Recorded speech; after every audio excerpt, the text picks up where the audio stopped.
hojii ergamootaa boqonnaa lamarra jiru nan dubbisa. Lakkoobsa 37 kaasee amma 38tti. Namootiinis kana dhaga'anii garaan isaanii baqaqe. Phexrosiif ergamoota warra kaaniin yaa obboloota nana maal goonuree jedhan.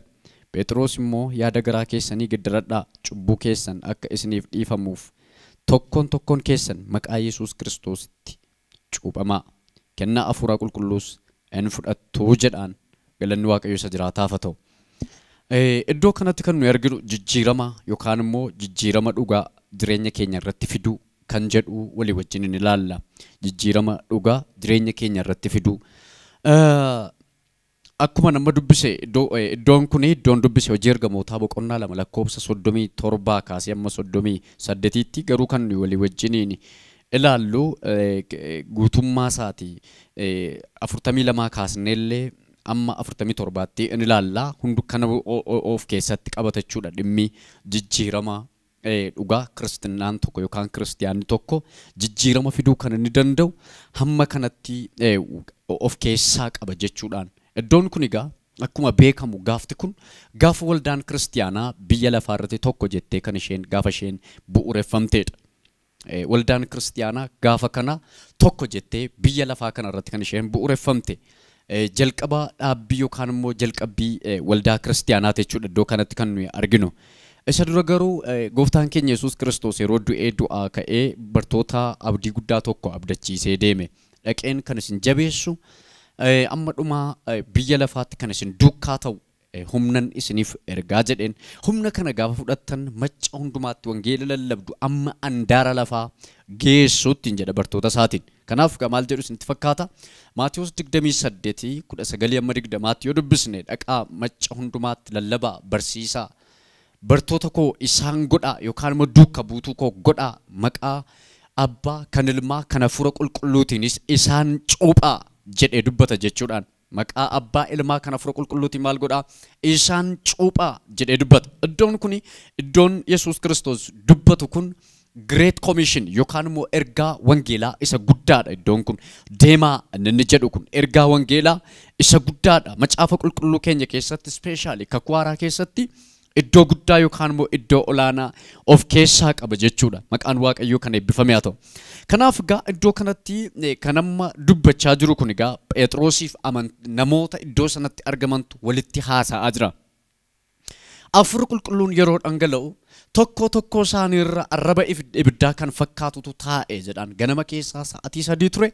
Sa'atii 3 kanatti utuu bartoonni walitti qabamanii yookaan ergamoonni walitti qabamanii namoonni isaan duukaa jiran 120 ta'anii utuu isaan walitti qabamanii jiranii hafuurri qulqulluun inni abdachiifame sun sanbata guddaa ganama yookaan dilbata ganama irratti dhangala'e.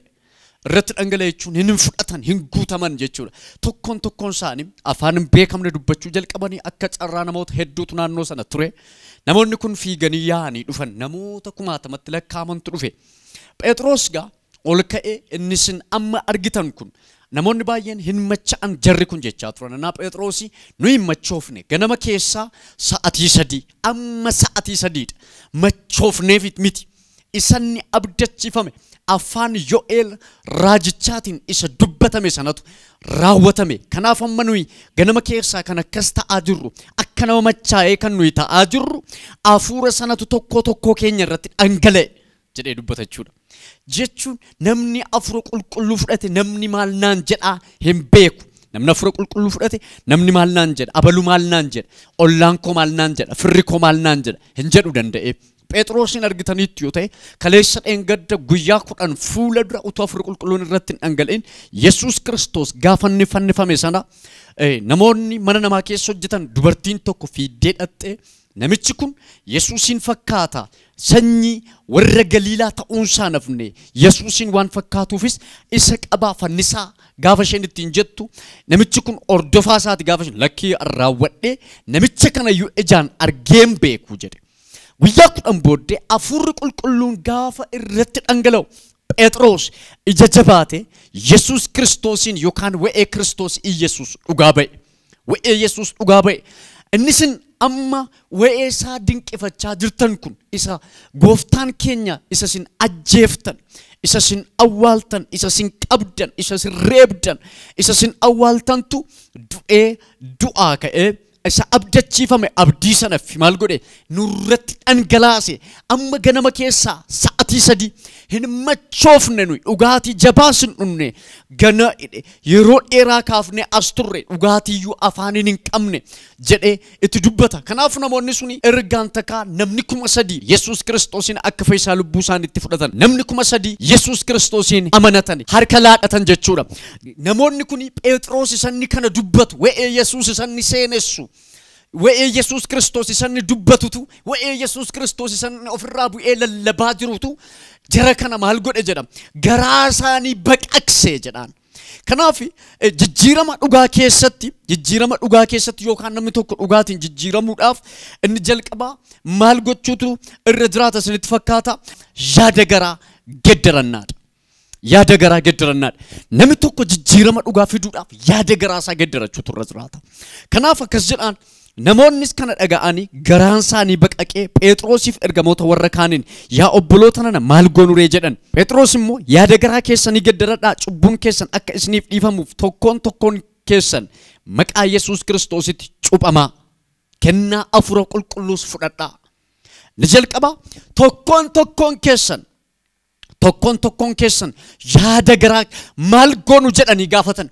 Maal goonu kiristiyaana ta'uudhaaf, isinitti dabbalamuudhaaf, bartuu ta'uudhaaf, bartuu Kiristoos ta'uudhaaf maal goona? Maaltu nurraa barbaachisa? Kiraateriyaansaa maal inni jedhanii gaafatan. Maaltu nu barbaachisa jijjiiramuudhaaf? Maaltu nu barbaachisa? Jarri kun kan isaan akka jedhan garaa isaaniitu baqaqe. Garaa isaaniitu baqaqe jechuun hin geddaraman jechuudha. Namni tokko geddaramuudhaaf garaa isaatu baqaqa. Garaa isaatu baqaqe jechuun akkasidha sagaleen Waaqayyoo. Garaa isa akka dhagaa isin keessaa baaseen isa akka foonii isin keessa kaa'a jedhaan. Isa akka dhagaa jechuun isa jabaate. Fakkeenyaaf amma dhagaani bishaanin fudhatu of keessatti, dhagaan bishaanin liqimsu of keessatti. Yaada kana isa akka dhagaa ta'ee jabaate kana maalan godha isin keessaan baasa. Yaada isa akka foonii lallaafu maalan godha isin keessan kaa'a. Gaafa sana maal taata? Jijjiirama dhugaatu sirra dhufa jechuusaati. Kanaaf jijjiirama dhugaa fiduudhaaf maal gochuu qabdu jedhe Phexros jalqaba. Yaada garaa keessanii geddaradhaa, cubbuu keessanis himadhaa. Namni cubbuu isaa dhoksu hin hiiqu jedha sagaleen Waaqayyoo. Hin hiiqu jechuun achin siqu jechuudha. Achin siqu jechuudhaan. Kanaaf yaada garaa keessanii geddaradhaa, cubbuu keessanis himadhaa. Tokkoon keessan maqaa Yesuus Kiristoositti maal ta'a? Cuuphamaa. Tokkoon keessan yaada garaa keessanii geddaradhaa, cuuphamaa jedhaan. Kanaaf yaada garaa ofii geddarachuudha. Maatiyos 5:6 akkas jedha. Warri waan qajeelaa akka midhaanii beela'an, akka bishaanis dheebotan hagammadan isaan geessifachuudhaaf jiru jedhaan. Haleluuyaa. Warri waan qajeelaa akka midhaanii beela'an, akka bishaanii dheebotan maal ta'an? Hagammadan maal ta'uuf jiru? Geessifachuudhaaf jiru.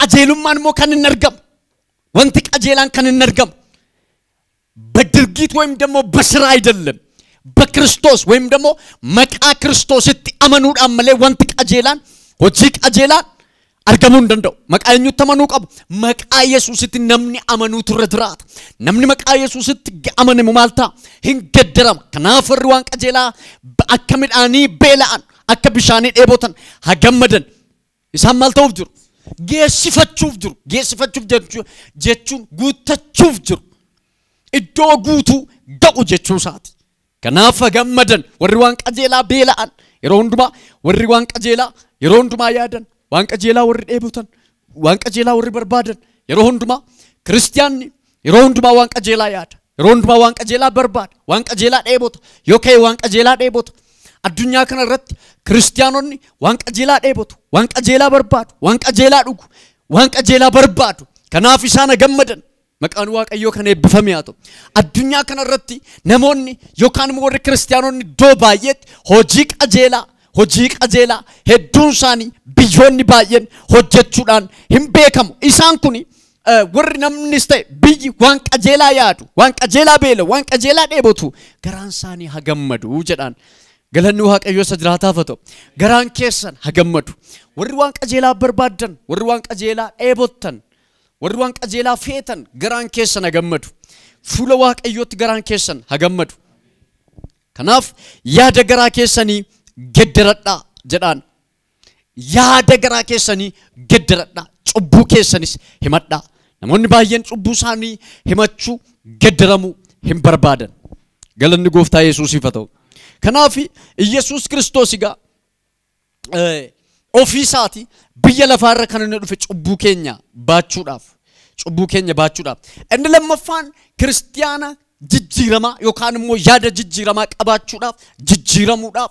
Inni lammaffaan sagalee waaqayyoo hubachuu yookaan immoo sagalee waaqayyoo beekuu.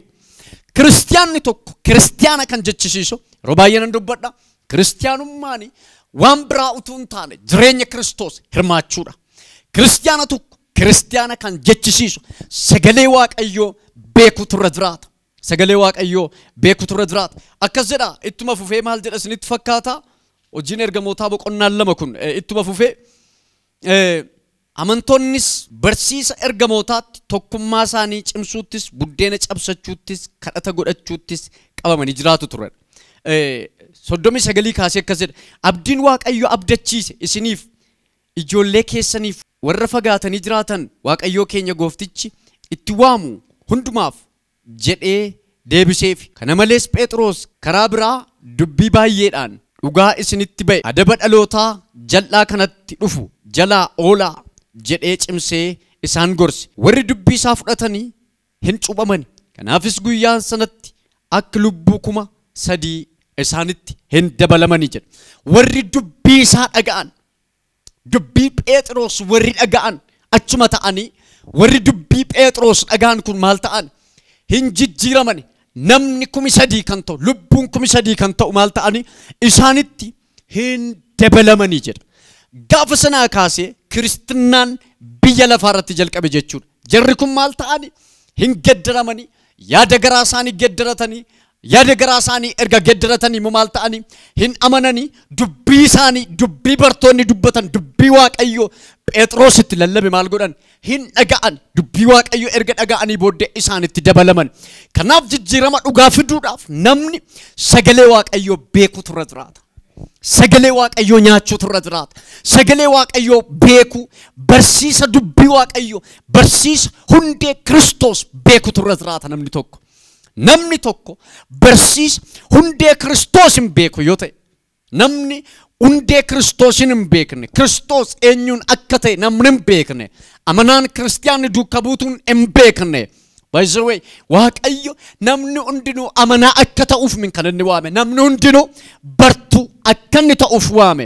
Bartuun immoo kan irraa baru, kan irraa nyaatu, kan irraa dhuguudha. Hundumti keenya waldaa keessa akka nuyi teenyuuf waamamne. Hundi keenya hojii waaqayyoo, hojii Kiristoos ittiin waame akka hojjennuuf waamamneerra. Kun immoo sagalee waaqayyoo beekuun dirqama. Kiristiyaanni tokko jijjiiramuudhaaf sagalee waaqayyoo beekuutu irra jiraata. Sagalee waaqayyoo yoo beekne alaanis keessaanis jijjiiramuutu irra jiraata. Jireenyi kiristinnaa keessaa gara alaati yookaan immoo guddinni kiristinnaa keessaa gara alaati malee alaa gara keessaa miti. Bara kakuu moofaatti jijjiiramni alaa gara keessaati. Qulqullummaan yookaan immoo jijjiiramni kakuu moofaa ala yookaan immoo isa bakkeetti mul'atu kana dhiqatanii, miiccatanii, bareedanii gara fuula waaqayyootti dhaqu. Inni ammaa garuu keessaa gara alaatti mul'achuutu irra jiraata. Namni lammaffaa dhalachuudhaaf maayindi seetiin isaa yookaan immoo sammuunni qabu shifti ta'utu irra jiraata jechuudha. Dubbii waaqayyoo beekuutu irra jiraata. Egaa nama kan taasisu dubbii waaqayyooti. Biyya lafaa kanarraa nama cimaa biyyi dadhabe, lafti dadhabe, hawaasi dadhabe kan qabu yoo jiraate sagalee waaqayyooti. Sagaleen waaqayyoo hunduma jilbeenfachiisa. Saa'oliin argitaniitti yoo ta'e utuunni fiigaa jiru warra kaaniin ajjeesisee akkas jedha. Yeroo Isxefaanosiin ajjeesan, warri Isxefaanosiin ajjeesan uffata isaanii iyyuu miilla koo jala naqatanii anatu uffata isaanii eega ture warri dhagaan isa rukutan jedhaan. Haleluuyaa. Utuunni fiigaa jiru Phaawulosiin namni ija jabaatee itti dubbatu hin jiru. Phaawulosin. Nam tokko Saa'olin ija jabaate namni itti dubbatu hin jiru. Utunni fiigaa jiru xalayyaa baafatee Yerusaalem keessa kiristaanota hedduu reebsisee, kiristaanota hedduu ariisisee, Isxefaanosin ajjeesisee utunni kana gochaa jiru waraqaa baafatee mana qulqullummaa yookaan waldaa kiristaanaa cufsiisuuf utunni deemaa jiru balaqqeessa samiirraatti balaqqeessa. Balaqqeessa samiirraatti balaqqeessa sun dubbii Waaqayyoo mataa isaati. Maaliif na ari'atta? Ittiin jedheen. Saa'ol maalin si godhe? Maaliif na ari'atta? Ana Kiristoos Yesuusidha kanatti ari'achaa jirtu kun jedheen. Haleluuyaa. Anaadhanni dafii deebii gaafanne farda isaarraa galagale. Dubbiin Waaqayyoo jabaadha isa jedhamu jilbeenfachiisa. Dubbiin Waaqayyoo guddaadha isa jedhamu jilbeenfachiisa. Dubbii Waaqayyoo wanta hin jilbeenfanne jilbeenfachiisa. Kanaaf kiristaanni tokko jijjiiramuudhaaf dubbii Waaqayyoo sirriitti gadi fageessee beekuutu irra jiraata jechuudha. Dubbii Waaqayyoo seeraan gadi fageessee nyaachuutu irra jiraata jechuudha. Maqaan Waaqayyoo kan eebbifame haa ta'u. Yoo kana ta'e jijjiirama guddaatu dhufa jechuudha. Inni biraani kiristaanni tokko yookaan immoo jijjiiramni kiristaanotaa tokko jijjiiramni amantootaa tokko tokkummaadhaan walitti dhufuudha yookaan immoo tokko ta'e Waaqayyoon waaqeffachuudha. Akkasuma iddoo kanatti 42 irraa amantoonnis barsiisa ergamootaatti tokkummaa isaanii cimsachuutti buddeena cabsachuuttis kadhata godhachuutti buddeena cabsachuuttis kadhata godhachuuttis qabamanii jiraatanii jedhaan. Tokkummaadhaan walitti qabamanii akka amma gaamma isa dhukkubni kun gargar nu facaase min. Tokkummaan waldaa kiristaanaa humna guddaa qaba. Waldaa kiristaanaa keessatti tokkummaan hidhaa guddaa qaba. Kanaaf amantoota nan ergaan sinii qaba. Warri teessanii TV kana daawwachaa jirtan tokkummaan humna guddaa qaba. Kristinaa yookaan immoo jireenya kiristaanummaa keessatti tokkummaan humna guddaa qaba. Tokkummaadhaan jedha addaan faca'anii addaan ba'anii gargar tamsa'anii jedhu. Tokkummaadhaan hin dubbatu waan haaraatu ta'a. Tokkummaadhaan hin kadhatu. Argitaniitti yoo ta'e gaafa isaan tokkummaadhaan walitti dhufanii kadhatanii Phexroosiin yeroonni Heroodis mootichi yeroo Yaaqoobiin ajjeesisee Phexroositti bor qophaa'aa jiru isaan tokkummaadhaan mana haadha Maarqos keessaa hin kadhatu turanii jedha. Amantoonni harka wal qabatanii waldaa ishee mana haadha Maarqos jirtu sana hin kadhatu turanii. Gaafa sana ergamaan Waaqayyoo dhaqee Phexroosiin sochoosee achi keessaa baase. Maqaan Waaqayyoo kan eebbifame haa ta'u. Hin kadhatu turanii tokkummaadhaan. Walitti dhufanii kanaaf tokkummaan waldaa kiristaanaadhaaf tokkummaan humna guddaadha. Waldaan kiristaanaa tokko ta'uutu irra jiraata. Harka wal qabachuutu irra jiraata. Qabeenyi isaanii illee tokko turee jira. Dinagdeen isaanii tokko turee jira. Adeemsi isaanii tokko turee jira. Dubbannaan isaanii tokko turee jira. Ilaalchi isaanii tokko turee jira. Adeemsi isaanii tokko ture. Kanaaf tokkummaan yookaan immoo tokkummaan amantoota, tokkummaan maatii, tokkummaan jireenya kiristaanotaa iddoo guddaa qaba. Addunyaa kanarraa seexanni kan inni jibbu tokkummaan jaallatu. Tokkummaa hin jaallatu seexanni. Seexanni maaliif biyya lafaa kanarratti dhukkuba facaase? Isa jalqabaa siyaasa yookaan immoo polootikaa dinagdee addunyaa kanaa dha'uudhaaf miti. Kan inni barbaadanne guddaan tokkummaa waldaa kiristaanaa addunyaarra jirtu dha'uudhaaf. Tokkummaan kiristaanaa dha'amee jennaan kiristinaan hin bada. Immeejjiin kiristinaa yookaan ilaalchi kiristinaan bada. Kiristaanonni amilee dhabu. Kiristaanonni yaadaan gargar fagaatu, yaadaan gargar baba'u. Kanaaf tokkummaan humna guddaa qaba. Tokkummaan jireenya guddaa qaba. Tokkummaan hidhaa hiika. Tokko ta'anii waaqeffachuun waanjoo cabsa. Ergamoonni waaqarraayyuu tokko ta'anii nama tokko ta'anii waaqeffatan kumaatamaaf kitila ta'aniiti kan isaan waaqeffatan.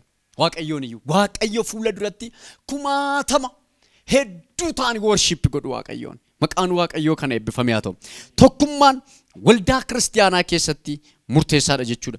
Inni biraan kadhannaa cimaa qabaachuudha. Kadhannaa cimaa qabaachuudha. Inni arfaffaan jechuudha. Kadhannaa cimaa qabaachuudha. Kiristaanni tokko irra jiraata. Isuma nama dubbise 42 kanarraa maal jedha isinitti fakkaata? Amantoonnis barsiisa ergamootaatti tokkummaa isaanii cimsachuutti, buddeena cabsachuutti, kadhata godhachuuttis qabamanii hin jiraatanii jedhaan. Kadhata godhachuuttis jabaatanii maal ta'an? Hin jiraatanii yookaan ni jiraatanii kadhata godhatu turanii tokkummaadhaan buddeen cabsatu, tokkummaadhaan ka'u, tokkummaadhaan lallabu, tokkummaadhaan dubbatu, tokkummaan faarfatu, tokkummaan lallabu. Kadhannaa godhachuuttis hin cimu turanii jedhaan. Kadhannaa godhachuuttis hin cimu turanii jedhaan. Hin cimu turan. Kanaaf kadhannaan humna guddaa qaba. Isinitti meera. Amma utuu isaan achi keessaa kadhachaa jiranii mana hidhaa keessa galee ergamaan Waaqayyoo Phexrosin rurrukutee kai adeemedha. Jabina Phexros utuu hin taane isa isaan achi keessaa kadhatanidha. Isa isaan achi keessaa kadhatanidha. Kadhannaan humna guddaa qaba. Jireenya kiristaanaa wangeela Kiristoos lallabuu keessatti. Al tokko jedhan abbaa wangeelaa guddaa biyya Ameerikaa Billy Graham yeroo wangeela lallabaa ture biyya Indoneeziyaa dhaqee wangeela utuu lallabaa jiru inni yeroo hundumaa lafa dhaqu kamitti xiqsii yookaan muluqqisii Yohaannis 3:16-17 irra jiru lallaba. Innis Waaqayyo biyya lafaa kan amma jaallatutti tokkicha ilma isaa dabarsee biyya lafaaf kenneedha. Biyyi lafaa habadduuf utuu hin taane jireenya haa qabaattu isa jedhu lallaba. Innaa ergii kana lallabee raawwate biyya Indoneeziyaatti lubbuu haaraa waama.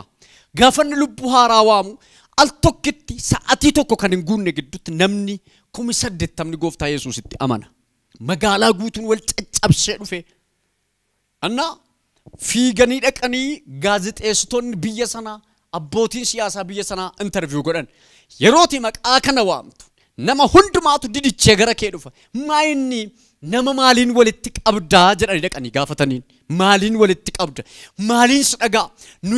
Nu'oo walga'ii waamuuf hamma kana lallabne hamma kana maal taane namni walitti nuun qabamu maayinni si keessa taa'ee namni maayinni si booddeedhaan si gargaaree nama walitti qabuu jedhanii gaafatu. Akkas jedhe gareen kadhataasaa isaaf kadhatan nama 300 ol ta'u turan. Giraawundii iddoo dhoksaatti lafa isaan kadhachaa jiranitti kottaa kan nama walitti qabuun isinitti agarsiisa jedhee fuudhee dhaqee garee kadhataasaa agarsiisa. Gareen kadhataasaa isaaf kadhachaa jiran yeroo kadhatan fuula Waaqayyootti imimmaan isaanii isaan dhangalaasan walitti dhufee lafarra lola'ee jira jedhee dubbata seenaan. Kanatu nama walitti qabe isa isaan asii kadhatan sana achi dubbadhu mini isa isaan asii kadhatantu lafa raase. Isa isaan asii kadhatantu namoota magaalaa keessa jiru raasee fide. Kadhannaan waan hin jirre fida. Kadhannaa waan hin jirre jiraachisa. Kadhannaan balbala bana. Gooftaan keenya Yesuus Kiristoos akkeedha. Kadhadhaa isiniif hin kennama. Barbaadaa hin argattu. Rukutaa isiniif hin banama. Kadhachuu qabna, barbaaduu qabna, rukutuu qabna.